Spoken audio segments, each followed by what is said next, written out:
এই জীবনের ক্লান্তি, দুঃখ আর দৌড়ঝাঁপে আমরা কখনোই থেমে ভাবি, এরপর কি আছে?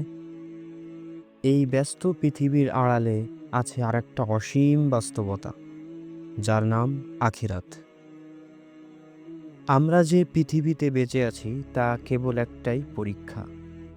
আল্লাহ তাআলা কোরআনে বলেন, প্রত্যেক প্রাণীকে মৃত্যুর স্বাদ গ্রহণ করতে হবে এবং কিয়ামতের দিনে তোমাদেরকে পূর্ণ প্রতিফল দেওয়া হবে।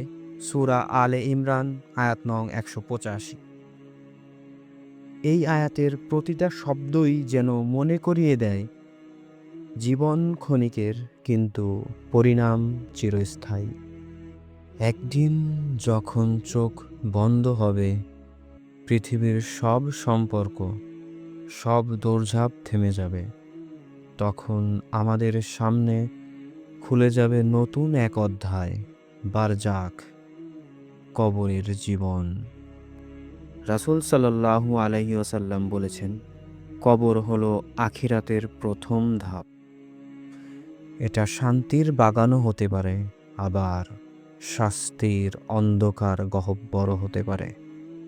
তারপর আসবে সেই দিন, যেদিন আকাশ ভেঙে যাবে, পর্বত ধুলা হয়ে উড়ে যাবে। কুরআনে আল্লাহ বলেন, যেদিন মানুষকে দলবদ্ধভাবে বের করা হবে, যেন তাদের আমল দেখানো হয়। সূরা জিলজাল আয়াত নং ৯৯।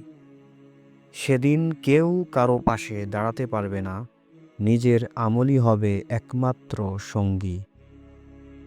যারা আল্লাহকে স্মরণ রেখেছে, যারা মানুষকে ভালোবেসেছে, যারা অন্যায় থেকে দূরে থেকেছে, তাদের জন্য অপেক্ষা করছে এমন এক জান্নাত, যার সৌন্দর্যের বর্ণনা শব্দেও সম্ভব নয়। রাসূল সাল্লাল্লাহু আলাইহি ওয়াসাল্লাম বলেছেন, জান্নাত এমন এক নেয়ামত রয়েছে যা চোখে কখনো দেখেনি, কোনো কান কোনোদিন শোনে নেই, কোনো মানুষের মনে তা কল্পনায়ও আসেনি। আর যারা সত্যকে অস্বীকার করেছে, তাদের জন্য আছে ভয়াবহ পরিণতি, যার ব্যাপারে কোরআনে বারবার সতর্ক করেছে।